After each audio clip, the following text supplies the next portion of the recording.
So, welcome to another episode of The Fog of Truth. As you know, in The Fog of Truth, we like to talk about really good documentaries that speak to this moment sometimes, and documentaries that are kind of important for the way we think and see the world. Today, we're going to talk about a film that is very timely. We're recording this in early June, and on June 14th, we in the United States celebrate this day called Flag Day. And this film um, is made about Flag Day. And we have Melissa and Andrew Shaw who made the film with us.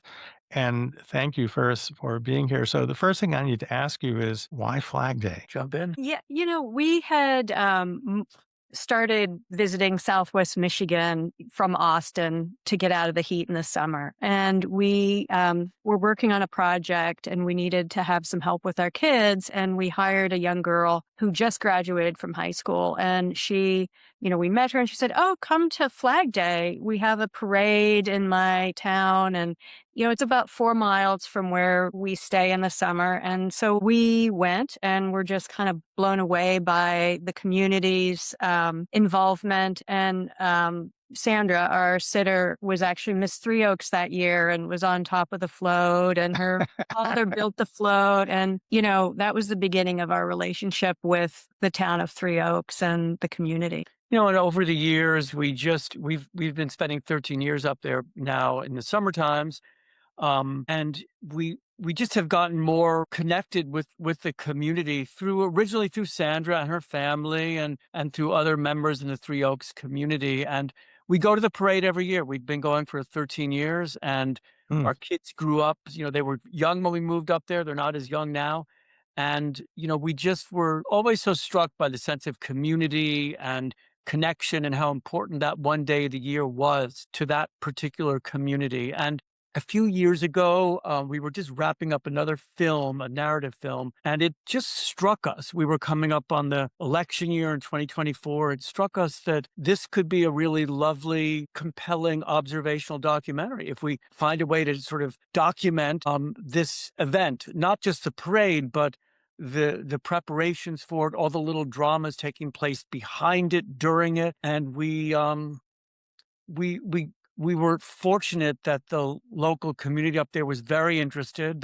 They needed to understand that this was not going to be a Chamber of Commerce ad for the parade or for the community. But once they sort of got that clear, they were completely on board with it. And we, to make a long story short, we pretty much emptied out the Chicago documentary community that weekend of Mhm. Flag Day 2024. We had 11 splinter crews, just a DP and in some cases a sound recordist, in some cases just the DP and a PA. And we assigned each one to one of our main subjects, whom we had carefully curated and selected and invited to be involved, looking for sort of all kinds of diversity in age and background, and people who lived in the community for 80 years, others who only moved there a few years ago during the pandemic.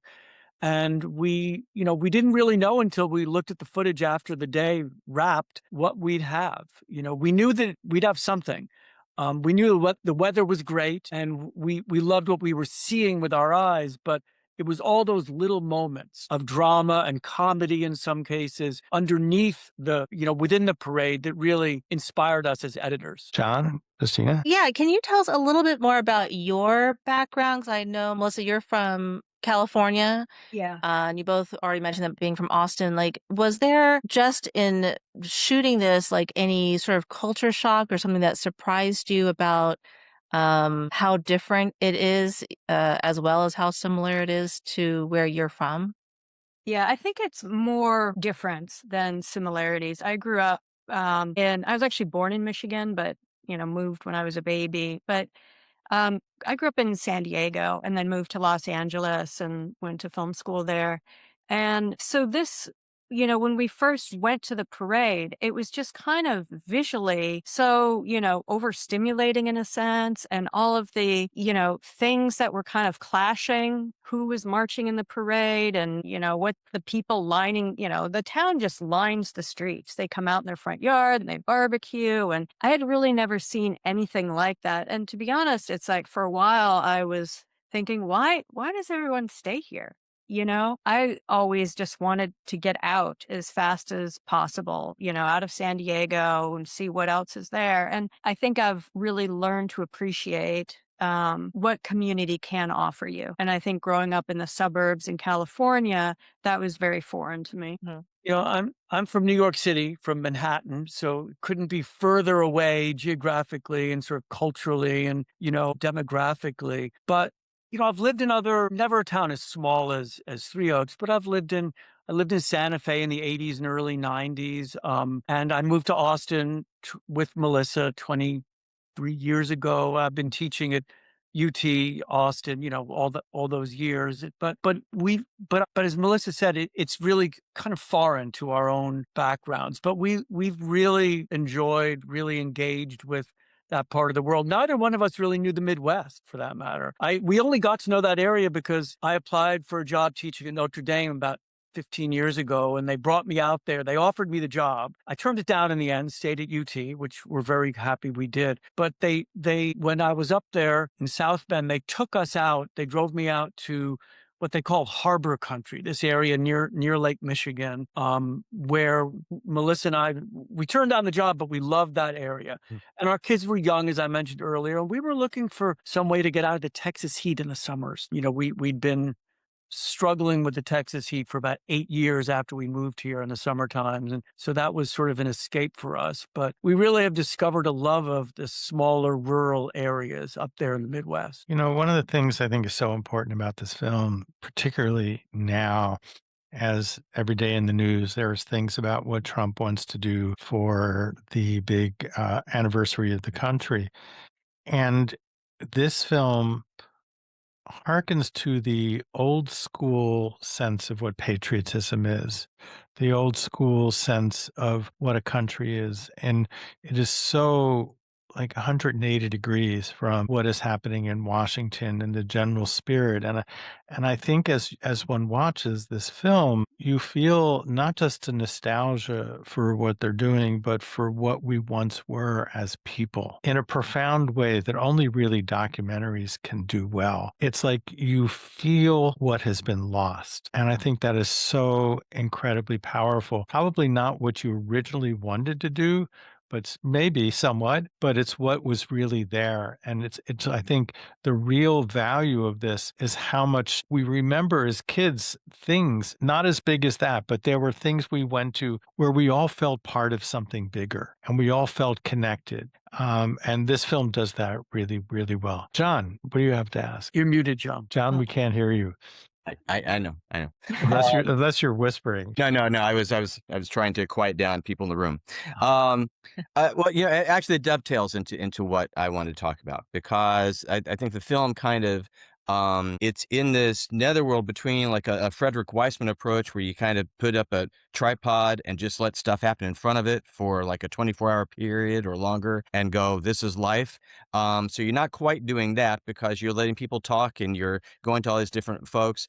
But you're also not really interviewing people, because and as Bart was saying, we're in a time now where frankly, flag waving has become weaponized. And and there are people that there's like conversation of people like the upcoming 4th of July, like going, I can't go up because now that means something else. That red, white, and blue stuff now is representative of something that is hurtful and damaging or whatever. And yet you're in this like kind of time capsule place, and so you're not really asking people like, what do you think about that or what have you? We're just seeing how they are. And so I'm kind of curious as filmmakers, like what was there an inclination to steer clear of that? Was it just the fact that, yeah, like you said, you've got 11 different crews. So how are we going to unify that kind of, insight or, queries into it? What were your thoughts going into this on the approach and building the architecture for the film? One thing we did was in selecting our cinematographers, we really wanted a diverse group to come out, and we really didn't know how everyone would react to a patriotic parade. And I feel like everyone really was swept into it and surprised by it. And we didn't know what we were going to get. We've seen like arguments break out on the parade route with local politicians, and, there's always that what's going to happen. And especially in a election year, we didn't know what was going to happen. But I feel like there's definitely those undercurrents of, difference. But somehow they managed to rise above it on this day. And it isn't really, it really feels like people are coming together. And it was a really special weekend for all of our crew. And I think, we had a lot of people saying thanks so much for opening our eyes to this. And I think there was an appreciation of small town, life. Just to amplify what Melissa's saying, I mean, I love your question, John. I think it goes to the heart of what Melissa and I grappled with for over a year in editing the film, and in screening it for some of my colleagues at UT, and debates about how we really. I mean, you mentioned Frederick Wiseman. One of our instructions to our DPs was to essentially go out and make a small Frederick Wiseman film today. But that's not exactly what it turned into. But we didn't want to editorialize. We wanted to allow the community and both the sense of unity and the subtle sense of division at times to express itself on screen without editorializing too much. I mean, there are a few moments in there that are obviously highly, selected and chosen to really express the theme of the film, like when Albert Jr., the younger of the father-son Yeah. African-American vet, says, the flag is for all of us. It's not Republican or Democratic. And, we want to take back the narrative. If there's one moment in the film that really expresses, I think, the way Melissa and I feel, it's that. But there are other moments that we didn't want to shy away from. I mean, there are certainly Trump supporters up there. And, we had no idea that the Republican Black candidate for sheriff was going to confront a woman in a Confederate shirt. In the middle of the film. We had no idea that would happen. And we weren't even aware of it till we looked at the footage. But we felt it would be wrong to not include it and allow people to draw their own judgments. And we decided early on to steer away from sort of experts, whether within or without the community, talking about the flag and the history of the flag and between the 250th and the 200th anniversary. I mean, Bart and I were old enough to remember in 1976, it was a much more unified moment. Oh, yeah. Than it is today. But, we chose to allow those moments to speak for themselves at the risk of someone feeling like maybe the film wasn't taking a strong enough point of view. We felt like our strongest suit was to allow the observational element to play through. Absolutely. I do want to ask about a few of those, because I do like I saw like a Trump dollar like in the background, like you guys, like you didn't shy away from hints of in the undercurrent of our country as much as in the small town. But I did want to ask you specifically about the tattoo. That I wanted to know more backstory, but like you said, because of you didn't go like, tell me all about this tattoo. Like it was just enough for me to go, what is the story behind that tattoo? Well, we weren't, first of all, Melissa and I weren't there when Maya, when her, we didn't know that she had this huge tattoo. Our daughter, Sadie, was the PA on that Splinter crew. And, and she and Inez Summer, who's a really wonderful, well-known cinematographer from Chicago, they did ask her, what the meaning of it is. And it's just such a shocking moment in a way. Yeah. But again, especially because all these guys are in the background, just sort of rattling on about whatever their Sports. and Maya, meanwhile, has got her back completely exposed. But again, it's a complicated place. I mean, it's not that tattoo's not a political expression. What does she say? No, it's like love is the Love is why we're here. yes, love is why. Which And we- so I was like, we and love so that. she's endeavoring to cover it up when love is why we're here is like the message of the whole I parade. didn't take it. I'll let Melissa speak in a second. I don't want to dominate this, but we didn't take it that they were trying to cover up the message. We took it just as though she's the Miss Three Oaks, and she's going to be barebacked, and they just need to sort of cover up any tattoo. Yeah, Mm. I think it's like a rule of, pageantry. Mhm. And, I didn't, not, now that you bring that up, that is, Interesting. interesting. but it's funny because we were there. We filmed the pageant itself, and I never noticed during that she had covered up her tattoo. And so I'll talk to her this summer about that. If we're going It's to a be lot there of work next to week, do. we'll ask her about it. So one of the things I was really curious about is how did you talk to all of your crews? What kind of instructions did you give them going in? And also, how did you try to match? Like that person would really be good for the father and son. This one would be good to find out the difference between red and green tractors. And these would be good people to do these because when you have something so complex and so much going on, having the right people, which you addressed already, but how you got them to feel comfortable, to pick them and select them, and what you told them, I think would be really kind of useful. Jump in. Yeah, we originally started working with Margaret Byrne, and we did pre-interviews, starting with the pageant in December, prior to the parade. And so Andrew and I had spent time the summer prior kind of contacting potential subjects. So we knew who we wanted to work with.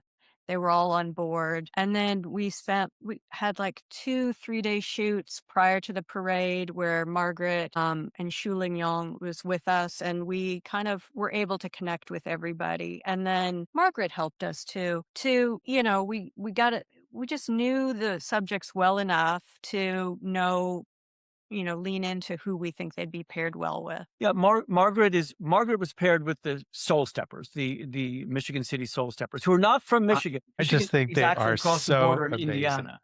And particularly, by the way, with those kids, yeah, why are the drummers the smallest, youngest ones? And they are just amazing. It's yeah. like these little kids. Everybody else is huge, and these guys are like going crazy. When we first saw Insane. the parade in the summer of 2013, it was the Soul Steppers and Lynn Isbell, who runs the Soul Steppers. It really drew us in and really made us come back year after year. And so Lynn was the first person we reached out to when we had this idea about doing a documentary, and she was all on board for it. We're actually now in the thick of production on a feature doc about her and Of course, specifically the Soul Steppers. We've moved on to that.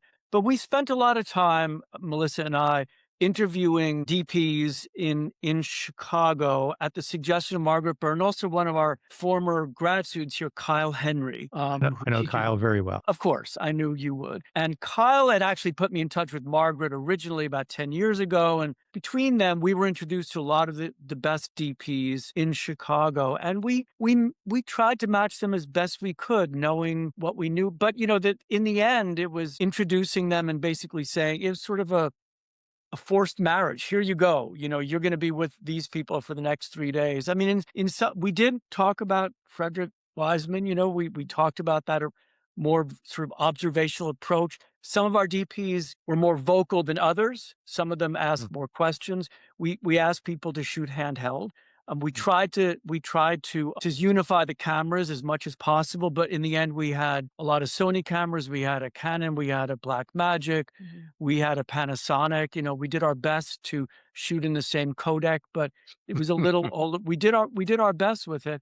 In one case with Eric Seals, the DP who was assigned to the Bray Boys, the elder Bray Boy, who was the oldest vet in Three Oaks at the time. He's passed away, sadly, since the making of the film. And his younger son, Albert Jr. I mean, I knew that Albert Jr. was not much is going to be going on Sunday morning. So, maybe show up at 2 p.m. right before the parade. What I basically said to Eric is just show up and refuse to leave. And, and that's what he did, and so there's all kinds of lovely moments there that were captured. So I also wanted to jump in to say that unlike apparently everybody else on this call, I did grow up in towns like this.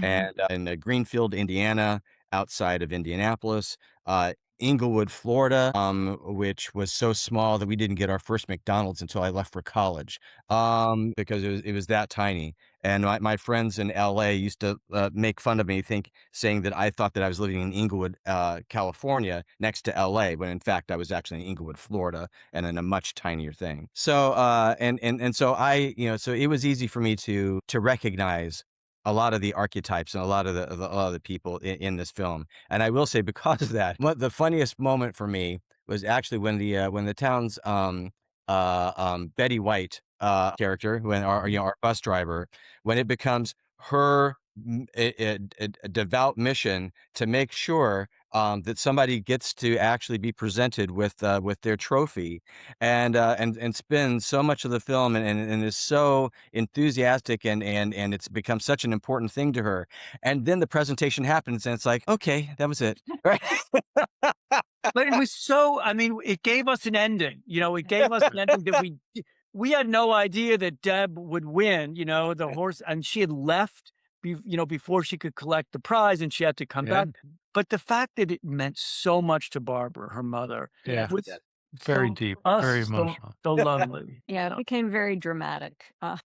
So speaking of the end, you spent a lot of time getting all these cameramen up there. It was a very crazy day. And then you spend, what, a year trying to make sense of that. How did you work on finding the visual language to make this work other than the ending, which you just spoke about? I think, that was the hardest part. I mean, we had a lot of little scenes. And then honestly, the parade was really difficult because we had so many points of view for it that we had to find something to be a kind of a main thread, because the way that they move through, the units move through and the cameras would follow them and then they'd be done. Mhm. And so, we did have one unit that was working backwards so that it could go from the front of the parade to the back, so that we would then be able to turn around and capture the ending of the parade. And so I think that was probably the most challenging, Yeah. is just holding all of that together. And I mean, structurally, we spent months debating. We did the winter scenes. At the where there's snow on the ground, where Mhm. we went up in January 2024, and we talked for a long time about maybe we'll never use any of that footage, and the entire film will just take place on Parade Day. But in the end, we found it really helpful to introduce Lynn and Dewey, the red tractor guys, in those winter scenes. And then there is some footage from April. We kind of cheat that a little bit into the weekend before the parade begins. But in the end, essentially, there's 20 minutes, sort of Act One, leading up to the parade day, and then there's that lovely Paul Simon song at dawn. We were out with a drone, and the last 45, 50 minutes is That all song parade day. works. It's like everything was going really well in the film, and then that song comes and everything is elevated. Every image about America out there, America where we are, all of that emotion like accelerates with the choice of that song. And I'm sure you sort of thought of it and it's great. And then it's like, oh my God, how much is that going to cost? And then maybe we'll get somebody else to sing it, and find a way to get it in. But all of that you spent to get that makes for a moment that just I can't remember a film where a song elevated everything so much. Yeah. We were disappointed that Paul Simon, he gave us the publishing rights. We had to pay, but he allowed us to, but he wouldn't give us the master. But we think in the end it was better that we found this sort of English folk duo, Jack and Daisy, who do such a unique cover. Such a wonderful cover of it. And It's it had just released it like a month before. We just got word that we didn't, couldn't use the original song. And so this popped into our music supervisor's inbox, and we were like, oh, this is great. It really worked well. But I also think that moment was one that really swept us into the weekend. I mean, it really was. It was like such a little thing. We had to go and capture the flag raising at the Legion. Mm. And I think our, DP Margaret was kind of like, whoa, afterwards. Like, we were all a little stunned how significant this moment was, and just observe, everything from the lighting to, the guys raising it, just how meaningful it was. It became very significant. So, So let me ask you one last question, unless anybody else does. So after a whole day of shooting, when you got everybody together afterwards, maybe over an alcoholic beverage, what was it like hearing their stories before you had actually seen what they shot? What was that like? Because all of them, I'm sure, were glowing in the experience that they had and trying to, can't you believe, I can just imagine in my head what it was like being in that room. Yeah, we've never worked with the DIT team before. Oh, my, you needed it here. So honestly, we were very focused on just getting everything accounted for. Yeah. We did order, I think, tacos or something, and it was really, it was a huge relief, obviously, to have made it through and but there was really positive feedback. And what surprised me the most was just having people say, thank you so much for having me on this, because it gave me hope that we actually would have something meaningful from our, inclination to Yeah. capture this. And the crew, it was such a beautiful weekend. We were so fortunate with the weather. It had rained buckets the year before on Flag Day at the parade. And, we were going to make the film one way or the other, but it was great that it was sunny and beautiful and windy enough to blow all the flags, Mhm. So all of that worked well. And but the crew had a great time. Most of them came out on Saturday morning and they drove back to Chicago, which is only 70 miles away, on Sunday evening. And they kept talking about it like summer camp. Let's have a reunion next year. I think they were just happy to see each other. I think a lot of them Yeah. hadn't seen each other in one place. I think we did them we did them a favor by bringing them all together just to hang out together for a day or so. So it was, and I think, Melissa and I were very, very relieved. It was, for Melissa and me, it was really, a complicated spreadsheet, exactly where she'd be every 5 minutes of those 36 hours, exactly where I'd be. And then, of course, you have to improvise, but we mapped it out pretty carefully, sort of segueing from one crew to another. And, so it was a relief to wrap. Yeah. But So this film is going to be in theaters around the country? Yes? yes. Yes, it's going to open in the Dallas area next weekend on Flag Day on June 14th at the Movie Tavern Hulen in Fort Worth and the Movie Tavern Williamsburg and the Movie Tavern Denton Denton. in the Dallas Denton area. Those are both Marcus theaters. The Marcus Theater chain is opening it in over 50 theaters on Flag Day, but it's also playing in Three Oaks and other Webb City, Missouri, and San Diego and Palm Springs. And we're hoping it's going to have a life after Flag Day weekend. It's going to be in Austin on July 4th. Of course. And At, but we're at hoping the that Austin people, Austin Film Society screening room? yes. Mhm. Yeah. Of course. Yeah. So we're excited to see how people react to it. And then, of course, eventually it'll be on digital. And so I really, if this is playing at a place near where you are, I strongly recommend you go see it. It is, every day reading the news is depressing, and it's really hard to feel good about things that are going on in our country. And this film makes us feel better. And I think that's a really important thing. Yeah. Thank you. That's what we're hoping. Guys, you have anything else you want to add to that? No, that was Yeah, like we're gonna follow that, Bart. Good. what he said.